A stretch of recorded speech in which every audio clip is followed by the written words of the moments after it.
लेकिन मुझे तो हर जगह बाद ही में ढकेला जाता है। तो मुझे रोका रहा, सब लोग रोके रहे, और एडवाणी जी के बाद एक और आया, और उसके बाद मेरा नंबर था। तो एडवाणी जी वहाँ एक बहुत अच्छी बात कह गए कि मुसलमान लोग जो खतना कराते हैं ये मुझे बहुत अच्छा लगता है, और खतना कराने की वजह बता गए, इससे बहुत अच्छा मेडिकल फायदा है, पेनिस कैंसर नहीं होता है। शर्मगाह पेशाब की जगह पर जो कैंसर होने का खतरा है वो खत्म हो जाता है। लिहाजा खतना कराने के बहुत से फायदे मेडिकल। लिहाजा हमारे बहुत से हिंदू भाई, इनको भी चाहिए कि ये खतना कराएं। कह के हट गए। मैंने कहा चलिए सबूत मौजूद है, जबान है, एडवाणी जी बैठे हैं, अब इन्हीं की बात को मैंने पकड़ लिया।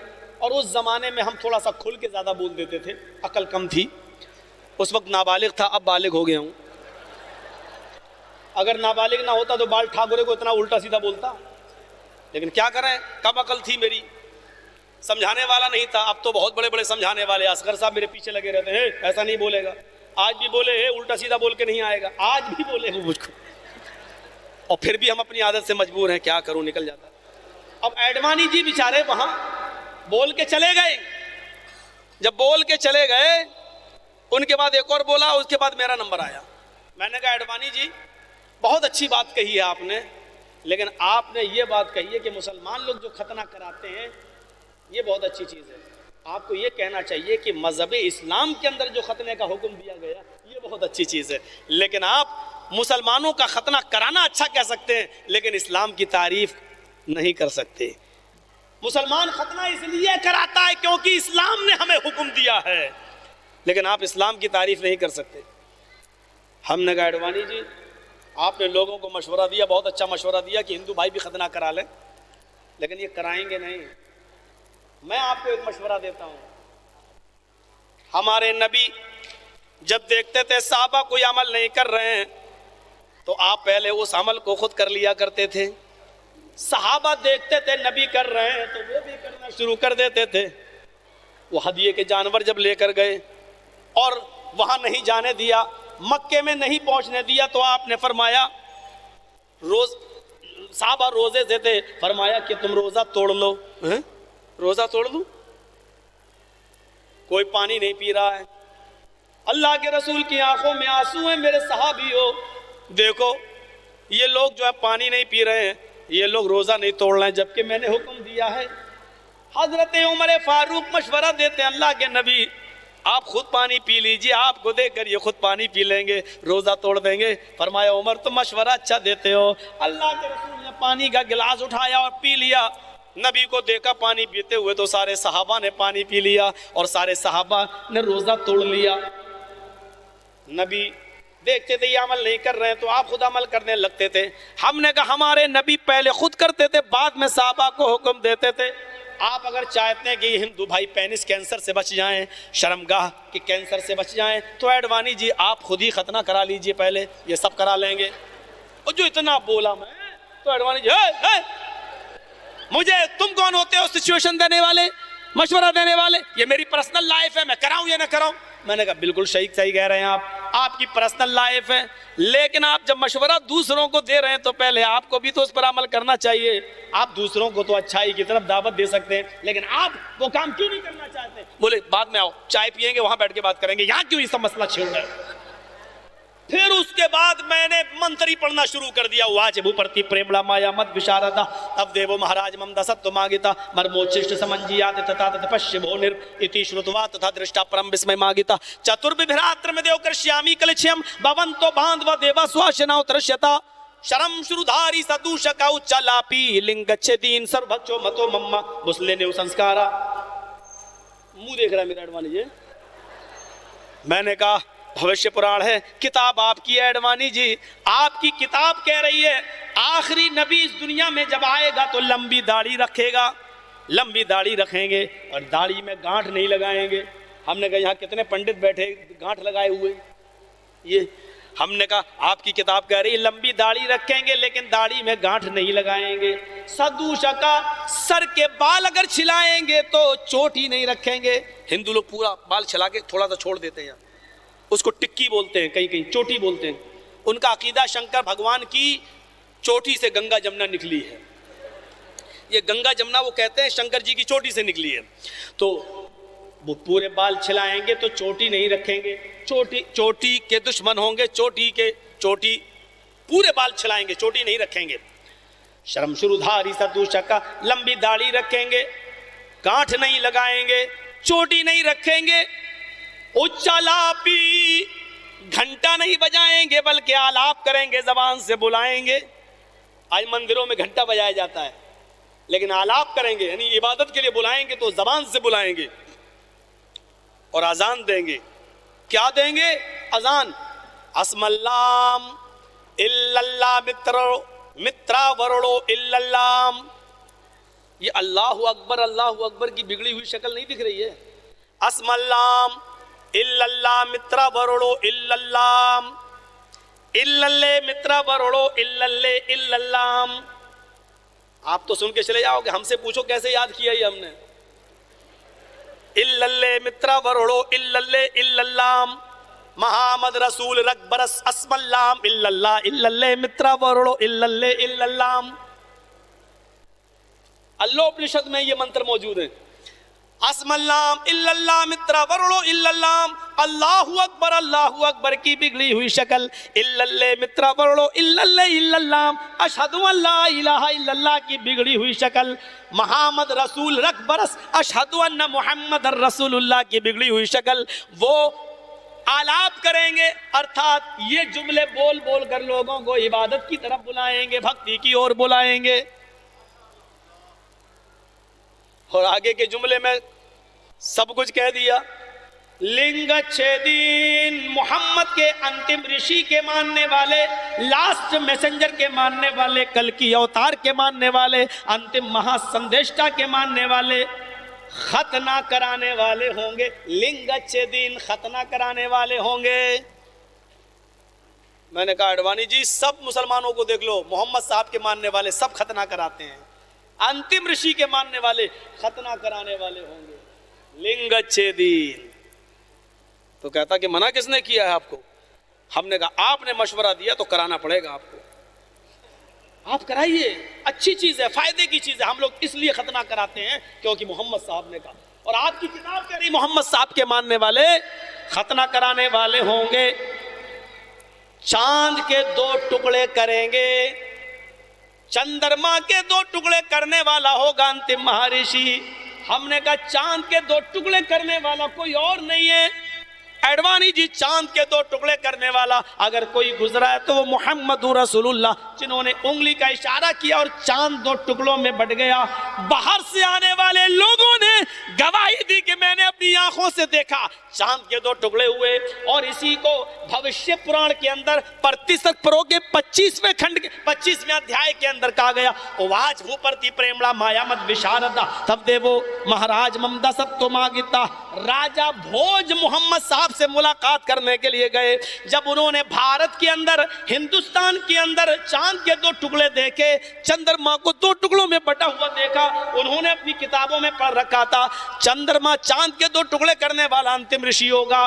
तब ये सफर करके, यात्रा करके, ऊंट का सफर करके जब ये अयोध्या में, मक्का में पहुंचे, अयोध्या मैं मक्का को कह रहा हूं, आ मानी नहीं, युद्ध के माना जंग, अयोध्या ऐसी जगह जहां जंग न हो, जहां जंग लड़ना हराम हो। अल्लाह ने मक्के को अल बलदिल अमीन, अमन वाली जगह करार दिया जहां जंग लड़ना हराम है, और उसी को दारुस्सलाम, सलामती वाली जगह कहा गया है।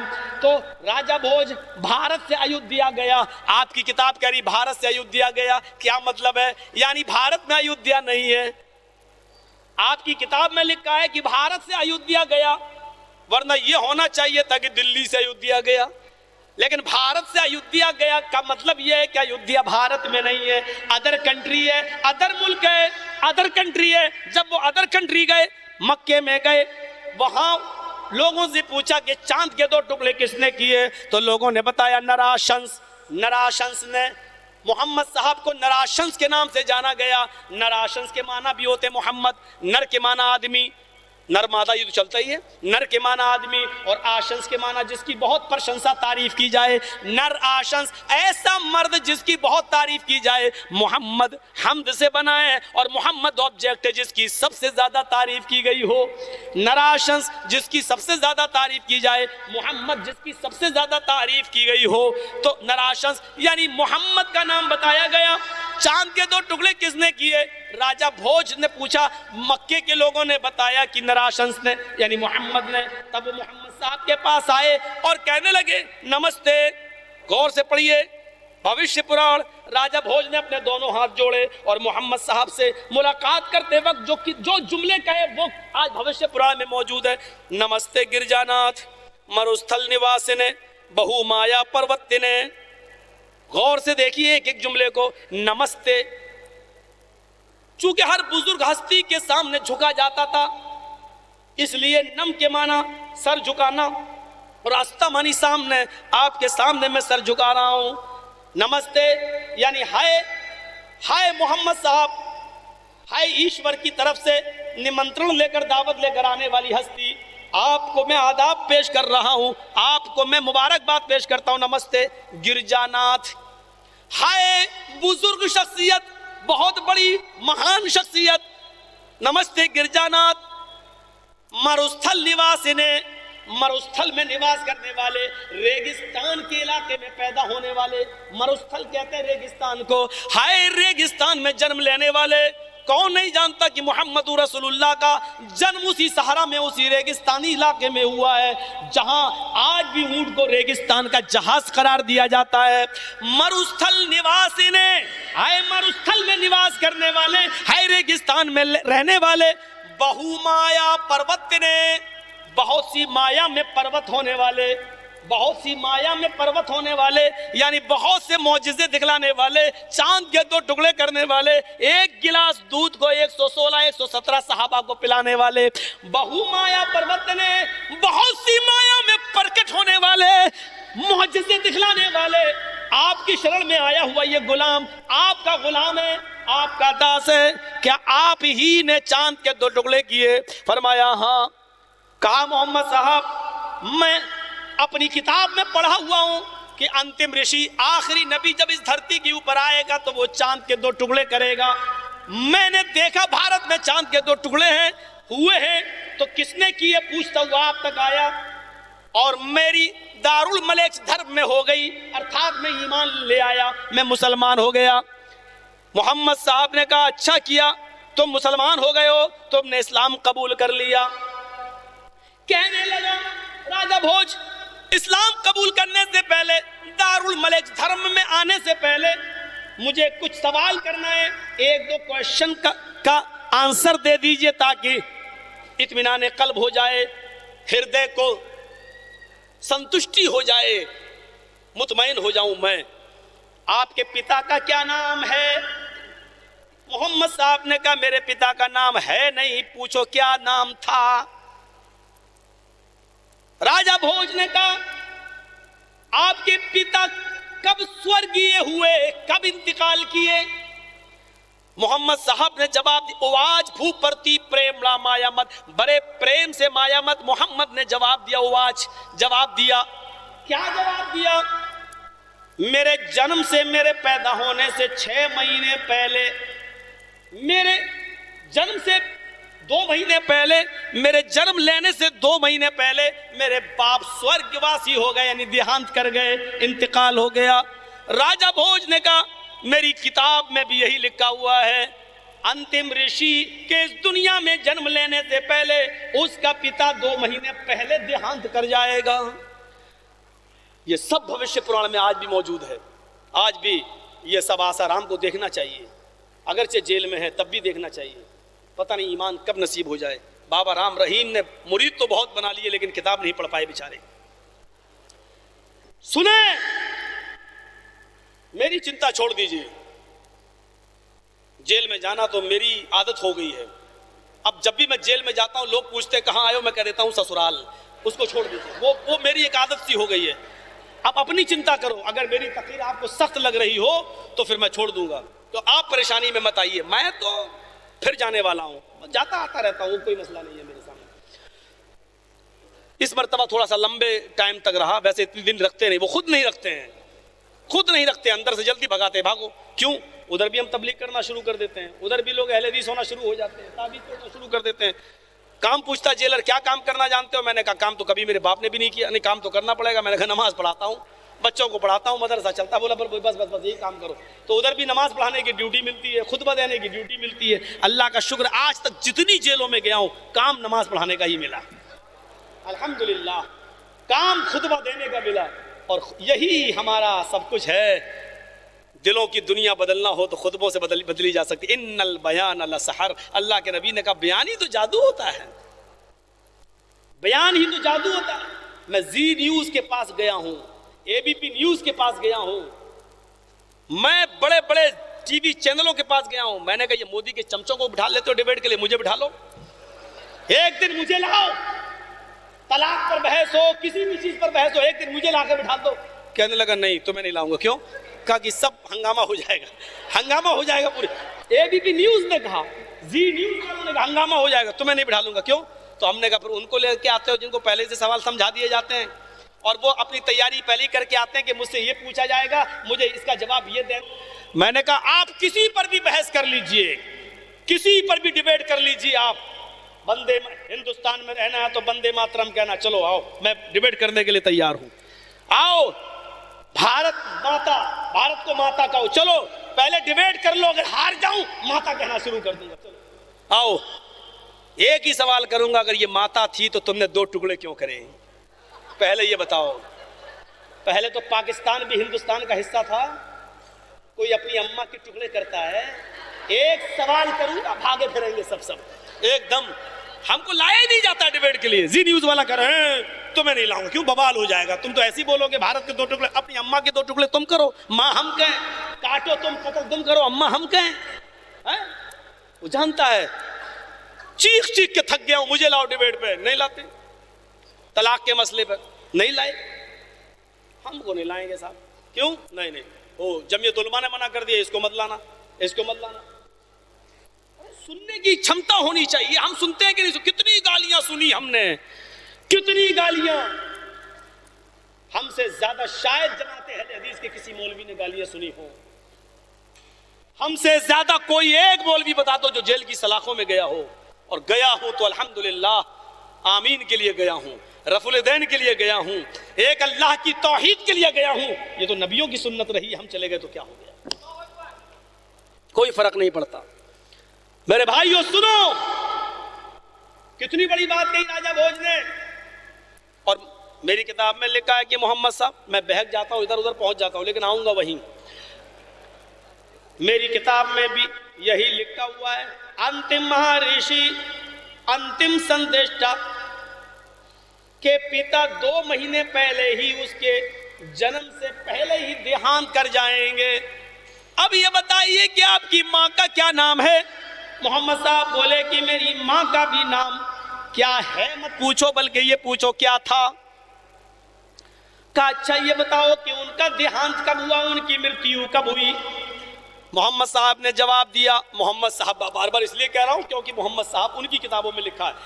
राजा भोज ने कहा, तो मोहम्मद साहब ने जवाब दिया कि मेरे पैदा होने के 6 साल के बाद 6 वर्ष आयु भवत, मेरी उम्र 6 साल की थी। मेरी 6 साल की उम्र के बाद मेरी मां देहांत कर गई। राजा भोज ने मोहम्मद साहब के दोनों हाथ पकड़े और चूम लिया। कहा मेरी किताब में यही लिखा है, अंतिम महर्षि, अंतिम संदेष्टा जब इस दुनिया में आएगा तो उसके 6 साल के बाद उसकी मां भी इस दुनिया से चल बसेगी। अब मुझे नाम बता दो, बाप का क्या नाम था, मां का क्या नाम था? तब मोहम्मद साहब उबाच तच्छुत्वा पुंडरीकाक्षो ब्राह्मण विदम विरीति भवने विष्णु यशसो गृह सुमति प्रादुर्भाव्यम। तब मोहम्मद साहब ने कहा मेरा जन्म ब्राह्मण खानदान में हुआ। ब्रह्मा अल्लाह को बोलते हैं और ब्राह्मण अल्लाह वाला। मेरा जन्म ब्राह्मण खानदान में यानी अल्लाह वाले खानदान में। खाने काबा में 360 मूर्तियां रखी हुई थी। उसके मुख्य पुरोहित यही अब्दुल मुत्तलिब थे, यही अबू तालिब बाद में बने। यही सब उसके धरोहर थे, रखवाले थे। तो मैं एक ब्राह्मण खानदान में, आज ब्राह्मण मूर्तियों की पूजा करते हैं। मेरा जन्म ब्राह्मण खानदान में हुआ, उधर भी 360 मूर्तियों की पूजा की जा रही थी। ये मूर्तियों के पुजारी ब्राह्मण कहलाते हैं। वो भी ब्रह्मा ही थे, ब्राह्मण थे, यानी अल्लाह वाले थे। उस जमाने में जो सबसे ज्यादा मूर्तियों का पुजारी हो उसको सबसे बड़ा दीनदार समझा जाता था। लिहाजा ब्राह्मण खानदान का मतलब अल्लाह वाले या दीनी मजहबी खानदान में, या यूं समझ लो कि हिंदुस्तान में सबसे ऊंची कौम ब्राह्मण है, सबसे ऊंची कास्ट ब्राह्मण है। मोहम्मद साहब सबसे ऊंची कास्ट में पैदा होंगे तो अरब की सबसे ऊंची कास्ट कौम कुरैश थी, और उसका सबसे ऊंचा खानदान बनु हाशिम था। मोहम्मद रसूलुल्लाह उसी सबसे ऊंची कास्ट के अंदर पैदा हुए। ये अलग बात है कि बाद में आपने ऊंचे और नीचे का फर्क मिटा दिया।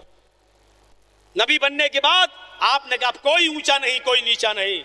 ला फज़ला लिअरबिय्यिन अला अजमी वला लिअजमिय्यिन अला अरबी वला लिअबयज़ अला अस्वद वला लिअस्वद अला अबयज़। अब किसी काले को गोरे पर, गोरे को काले पर कोई फौकियत नहीं है, न किसी अरबी को अजमी पर, न किसी अजमी को अरबी पर। सब बराबर हैं। अल्लाह की नजर में बड़ा वो है जो अल्लाह से सबसे ज्यादा डरने वाला है। इल्ला बित्तक़वा, तक़वे वाला सबसे बड़ा है। कहा कि ब्राह्मण खानदान में मेरा जन्म हुआ। विष्णु यश वगैरह, विष्णु यश के घर में मैं पैदा हुआ। बाप का नाम क्या बताया? विष्णु यश। विष्णु यश के घर में पैदा हुआ।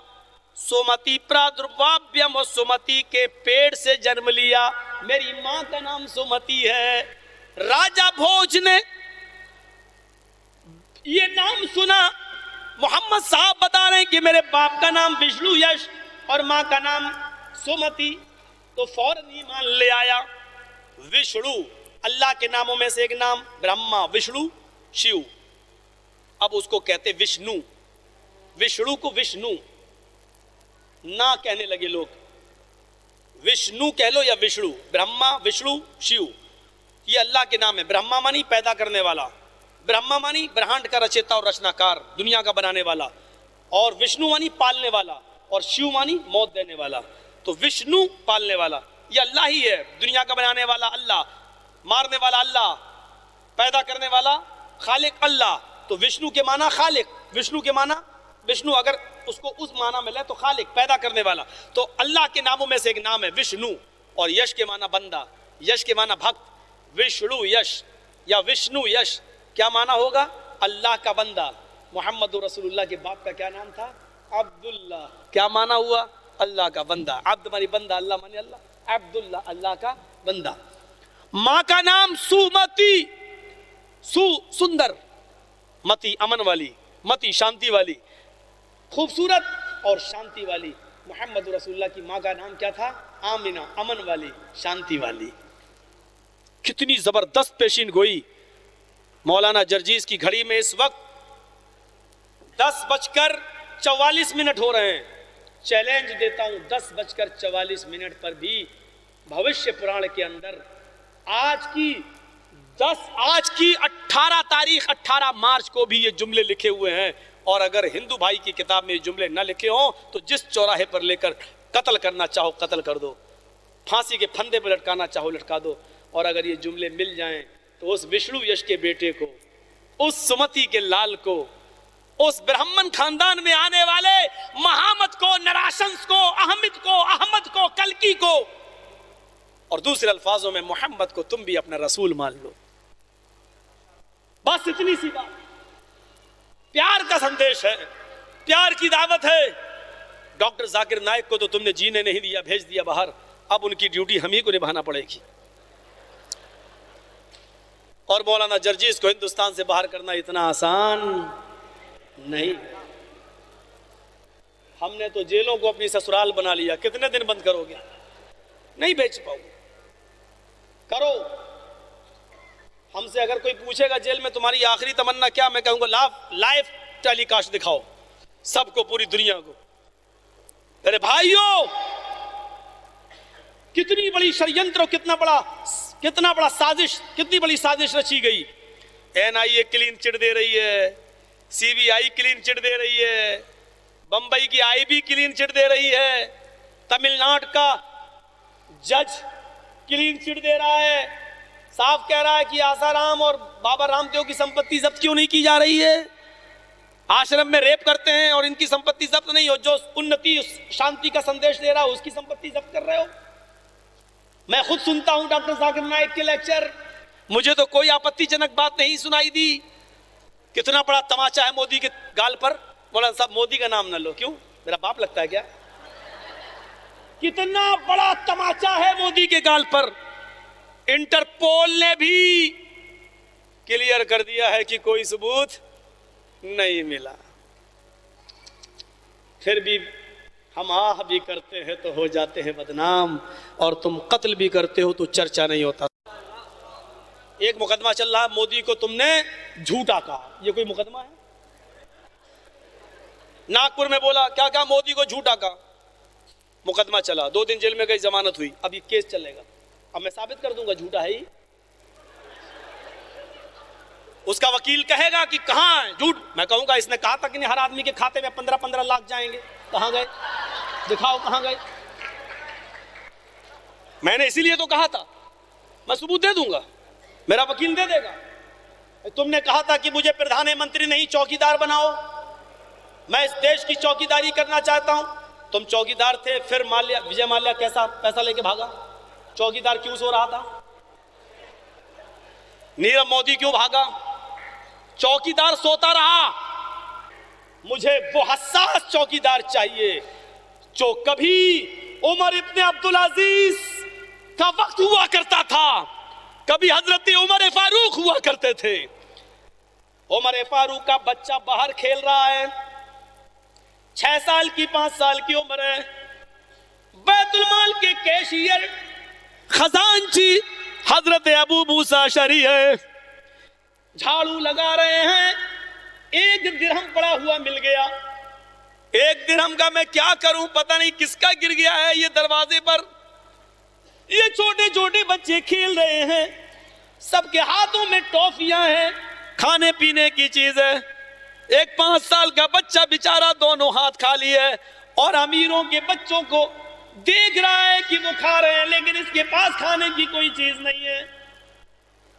गौर से देखा तो वो उमर का बेटा है अबू मूसा अशअरी। वो 1 दिरहम लेकर, 1 रुपया लेकर उस छोटे से बच्चे को दे देते हैं, बेटा तुम भी कोई चीज दुकान से खरीद कर खा लो, तुम इन बच्चों का क्यों मुंह देख रहे हो? उस बच्चे ने 1 दिरहम अपनी मुट्ठी में लिया। तरबियत बाप की ऐसी मिली थी कि इस मुट्ठी के इस 1 दिरहम से मुझे कुछ खरीदना भी चाहिए या नहीं, पहले अपने बाप से पूछ लूं। वो 1 दिरहम लेकर अपने घर जाता है, बाप ने बंद मुट्ठी देखी का बेटे हाथ में क्या है। बाप की नजर भी देखो, बेटे के बताने से पहले बाप की नजर पड़ गई। उमर ने पूछा बेटे हाथ खोलो, 1 दिरहम कहां से आया? अबू मूसा अशअरी ने दे दिया। वो झाड़ू लगा रहे थे, दरवाजे पर पड़ा हुआ मिल गया, उन्होंने मुझे दे दिया, कहा कोई चीज लेकर खा लो, मैंने नहीं खाया। हजरत उमर फारूक की आंखों में आंसू आ गए। वो 1 दिरहम लेकर और अपने बच्चे को पकड़कर अबू मूसा अशअरी के पास जाते हैं।